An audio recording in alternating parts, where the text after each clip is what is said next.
अस्सलाम वालेकुम दोस्तों, ये है भारत सरकार का रिज़र्व बैंक ऑफ इंडिया का 10 रुपये का नोट। और ये नोट तो बहुत सारे लोगों के पास में होंगे, पर्स में होंगे, लेकिन अब ये मिंटिंग में कम हो चुका है। सर्कुलेशन में है लेकिन क्वांटिटी बहुत कम हो गया है। बहुत सारे लोगों के पास में सड़े हुए, गले हुए और जिसको बोलते हैं सॉइल्ड नोट हो चुके होंगे, पुराने हो चुके होंगे।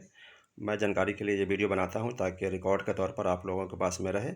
और मैं अपना ये वीडियो बनाता हूँ उन लोगों के लिए जो डाक टिकट या पुराने सिक्के, नए सिक्के या पुराने करेंसी नोट, नए करेंसी नोट देश के विदेश के जमा करते हैं। उनके लिए मैं ये बनाता हूँ।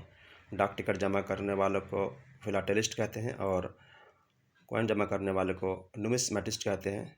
एंटिक सामान की मैं वीडियो बनाता रहता हूँ।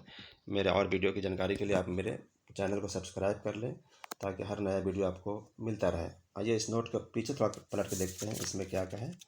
जिनके पास में ये नोट होंगे या पहले देखते होंगे उनको सारी बातें याद आ रही होंगी कि इस तरह के नोट ये पुराने। इस वीडियो को आप 10 साल बाद, 20 साल बाद देखेंगे तो और आपको अच्छा लगेगा। आपको पुरानी बातें याद आती रहेंगी और बहुत सारी जानकारी के कॉइन के बारे में, सिक्का के बारे में, देश के और विदेश के बारे में मैं बहुत सारे वीडियो बना चुका हूँ और बहुत सारा वीडियो बनाता रहता हूँ। मिलते हैं नेक्स्ट वीडियो में। Till then I will come back with new video. Till then, bye bye. Thank you.